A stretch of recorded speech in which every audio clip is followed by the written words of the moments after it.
Hello viewers, আসসালামু আলাইকুম। আশা করি আপনারা সবাই অনেক ভালো আছেন। আপনারা কি পেঁপে গাছ ছোট রাখার কৌশল সম্পর্কে জানতে চাচ্ছেন? তাহলে বলবো ভিডিওটি দেখুন। আজকের ভিডিওতে পেঁপে গাছ চারা থেকে শুরু করে কিভাবে রোপণ করবেন কিংবা কোন কৌশলটি অবলম্বন করলে পেঁপে গাছ ছোট অবস্থা থেকেই পেঁপে দেওয়া শুরু করবে তার বিস্তারিত দেখিয়ে দেব এবং প্র্যাকটিক্যালি দেখিয়ে দেব। এছাড়াও পেঁপে গাছের কী পরিচর্যা করতে হবে যাতে করে দ্রুত সময়ের মধ্যে পেঁপে আসে সেটিও দেখিয়ে দেব এবং কিছু সারের সাথে পরিচয় করিয়ে দেব যেটি নিয়মিত দিতে পারলে পেঁপে গাছ গোড়া থেকে প্রচুর পরিমাণে পেঁপে আসবে এবং দ্রুত সময়ের মধ্যে পেঁপে আসা শুরু হবে। এছাড়াও একটি মিরাকল দ্রবণ তৈরি করে দেখাবো যেটি আপনি কখনোই দেখেননি।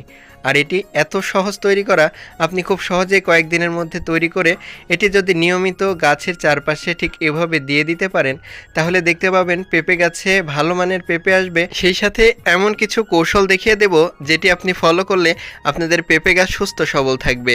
তাই পুরো ভিডিওটি শেষ পর্যন্ত দেখতে হবে। চলুন শুরু করা যাক। শুরুতে একটি পাত্রে কিছু পরিমাণ পানি নিয়ে নিতে হবে। আমরা একটি মগের মধ্যে 1 লিটার পরিমাণ পরিষ্কার পানি নিয়ে নিয়েছি। এবার নিতে হবে একটি উপাদান, এটি হলো কলা। আপনারা যে কোনো কলা ব্যবহার করবেন।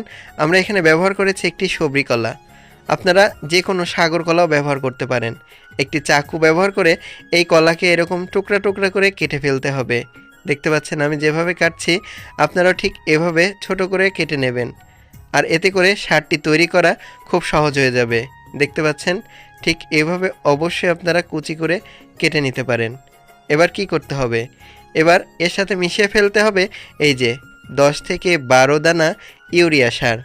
এটি একটি নাইট্রোজেন সমৃদ্ধ সার, তবে এটি না দিলেও সমস্যা নেই। যদি দেন তাহলে এই সারটি দ্রুত তৈরি হয়ে যাবে, এজন্য আপনাদেরকে দিতে বললাম। এতে প্রচুর নাইট্রোজেন থাকায় গাছের বৃদ্ধি কিন্তু বেশ ত্বরান্বিত হয় এবং ফুল ফল আনতেও কাজ করে। এবার দেখতে পাচ্ছেন এই যে কলার খোসা। আপনারা কলার খোসা ফেলে না দিয়ে সেগুলোকে সুন্দর করে শুকিয়ে নিয়ে নেবেন। এই যে দেখতে পাচ্ছেন আমরা কিছু শুকনো কলার খোসা নিয়ে নিয়েছি। এবার কি করবেন, একটি কাঁচি দিয়ে ঠিক এই কলার খোসাগুলোকে ছোট ছোট টুকরো করে কেটে এই পানির মধ্যে নিয়ে নিতে হবে। আমরা এখানে কলাও ব্যবহার করেছি এবং কলার খোসাও ব্যবহার করেছি। এটি কিন্তু ইন্টারন্যাশনাল মানের স্ট্যান্ডার্ড, বাংলাদেশে বেশ ভালো জনপ্রিয় হচ্ছে বর্তমানে।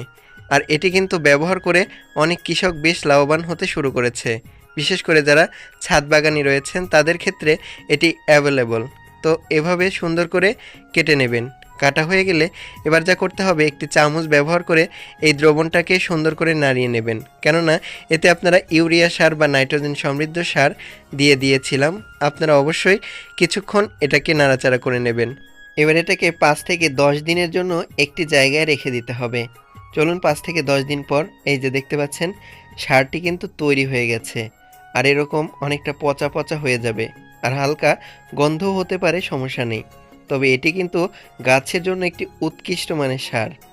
আর এটি খুবই কার্যকরী এবং যারা ব্যবহার করেছে এর আগের ভিডিওতে তারা কিন্তু খুবই ভালো ফলাফল পেয়েছে।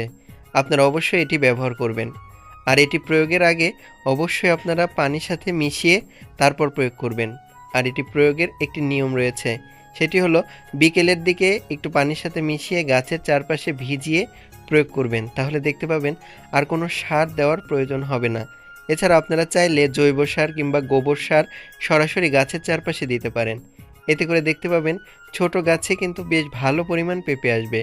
এছাড়াও জৈব সারের পাশাপাশি আপনারা বেশ কিছু পদক্ষেপ নিতে পারেন যাতে করে পেঁপে গাছে দ্রুত পেঁপে আসে। চলুন দেখে নেই কোন পদক্ষেপ নিলে দ্রুত পেঁপে পাওয়া যায়। পেঁপে গাছ বাড়তে শুরু করলে অবশ্যই যা করবেন সেটি হলো পেঁপে গাছের গোড়ার মরা পাতাগুলো কেটে দেবেন। এছাড়াও অতিরিক্ত ছোট ছোট পেঁপেগুলো কেটে দেবেন, এতে প্রচুর ফলন হয়। এবার সে আকাঙ্ক্ষিত পেঁপে গাছ ছোট রাখার কৌশল চলুন বাস্তবে দেখি। চারা রোপণের জন্য শুরুতে আপনাদেরকে 5 কেজি পরিমাণ গোবর সার নিতে হবে, অর্থাৎ ওয়েল ডিকম্পোস্ট কাউডাং। এর সাথে নিতে হবে অর্ধেক পরিমাণ বালু। আপনারা বালু মাটিও ব্যবহার করতে পারেন, সমস্যা নেই। এছাড়াও গার্ডেন সয়েলও ব্যবহার করতে পারেন। তো আমরা এখানে নিয়ে নিচ্ছি বালু। নিয়ে খুব ভালোভাবে এটাকে মিক্স করতে হবে। দেখতে পাচ্ছেন বেশ কিছুক্ষণ ধরে মিক্স করবেন। এবার নিতে হবে এই উপাদান, এটি হলো চা পাতা। ব্যবহার করা চা পাতা না ফেলে এটিও ব্যবহার করতে পারেন। আমরা এখানে 2 মুঠো পরিমাণ ব্যবহার করা চা পাতা নিয়ে নিয়েছি। এবার খুব ভালোভাবে চা পাতাকেও এর সাথে মিশিয়ে ফেলতে হবে। চা পাতায় প্রচুর পরিমাণে নাইট্রোজেন থাকে, যা গাছের বৃদ্ধিকে ত্বরান্বিত করে, সেই সাথে ফুল ফল আনতেও বেশ কার্যকরী। এবার একটি বালতি নিয়েছি, এটি হলো 10 লিটারের একটি বালতি। আপনারা যে কোনো পাত্রে রোপণ করতে পারেন, তবে আমি যে প্রস্তুত প্রণালী দেখাচ্ছি সেটি এই 10 লিটার বালতির ক্ষেত্রেই প্রযোজ্য। এবার এই উপাদানগুলোকে অবশ্যই আপনারা টবে কিংবা এই বালতির মধ্যে নিয়ে নেবেন। আমরা এখানে বালতির মধ্যে নিয়ে নিচ্ছি। দেখতে পাচ্ছেন ঠিক এভাবে সুন্দর করে বালতিটি ভরে ফেলুন। কিছুক্ষণের মধ্যে দেখতে পাবেন ঠিক এভাবে মাটি ভরা হয়ে গেল। আপনারা এভাবে ভরা হয়ে গেলে এটাকে সুন্দর করে সমান করে ফেলুন। এবার সমান করা হয়ে গেলে এর মধ্যে পেঁপের চারা রোপণ করতে হবে। তবে একটি সিস্টেম রয়েছে, আপনাদের সাথে আজকে শেয়ার করব কিভাবে পেঁপের চারা রোপণ করলে গাছ ছোট থাকবে এবং গাছে অতিরিক্ত পেঁপে ধরবে ছোট অবস্থা থেকেই। অর্থাৎ বেশি দিন লাগবে না, 2 থেকে 3 মাসের মধ্যেই গাছে পেঁপে আসবে। এজন্য চারা রোপণের ক্ষেত্রে ঠিক এই পদ্ধতি অনুসরণ করুন। যেখানে পেঁপের চারা রোপণ করবেন সেখানের মাঝখান বরাবর, অর্থাৎ টবে কিংবা বালতির মাঝ বরাবর থেকে কিছু পরিমাণ এরকম বালু মাটি সরিয়ে নিন। এবার কি করবেন, এই পেঁপের চারাটি ঠিক এভাবে বসিয়ে দিন। পেঁপের চারার গোড়ায় যেন মাটি থাকে এটি অবশ্যই লক্ষ্য করবেন। আর এই পেঁপের চারাটি 45 ডিগ্রি কোণে বসাবেন। দেখতে পাচ্ছেন গোড়াটি কিন্তু 45 ডিগ্রি। এবার কোন দিকে বাঁকা করবেন, এটি অবশ্যই আপনারা দক্ষিণ দিকে বাঁকা করে রোপণ করবেন, কেননা দক্ষিণ দিকে রোপণ করলে গাছটি বেশি সূর্যালোক পাবে, ফলে গাছের বৃদ্ধি ভালো হবে, প্রচুর পরিমাণে পেঁপে আসবে।